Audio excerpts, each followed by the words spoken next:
I'm only 18 years old, and it ended up giving me a heart attack, and the doctors told me that I had like a heart attack of an 80-year-old man and that I should have died in my front room.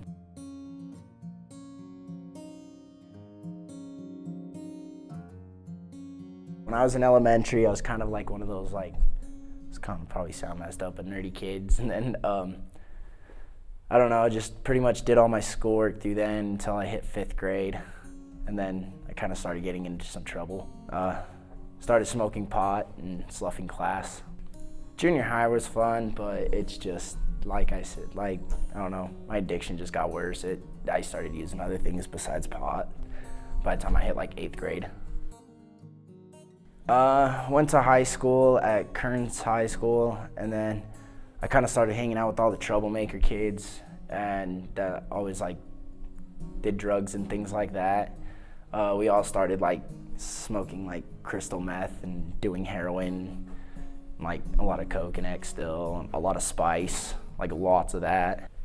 Crystal meth was I was about 15. Everybody I met just started using it, and honestly, I thought it made me look cool.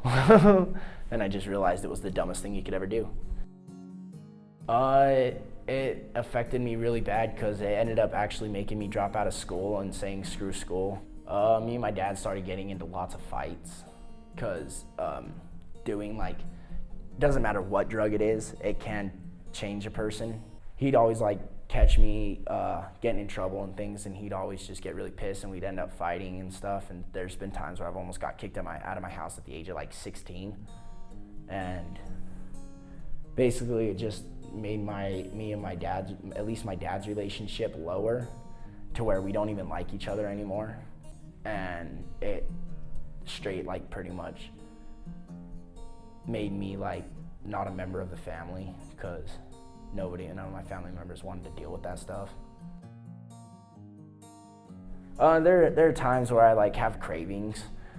It's just basically where your body's saying, hey, I want the drug, give it to me because I need it. Then you get that feeling really bad, and sometimes it'll overpower you. You just gotta have the willpower to say no and just stay away from it, Recovery right now is it's going really well. I've been clean for a little over 2 months. I got a job now, I've been working. Right now I'm saving up for my own place with my friend, and as soon as I get my place, I'm actually gonna go back to school and hopefully get my GED and then go to college and try to become an underwater welder. If you're out there doing heroin and crystal meth and stuff, honestly, my experience, get some help, honestly, because that's just doing heroin things that will straight shut your kidneys down. Crystal meth can actually race your heart really fast. Mine ended up getting inflamed, and 10% of my heart is actually dead. So only 90% of my heart is actually working. I mean, it may not sound like much, but that's still 10%, and that's your heart that's keeping you alive.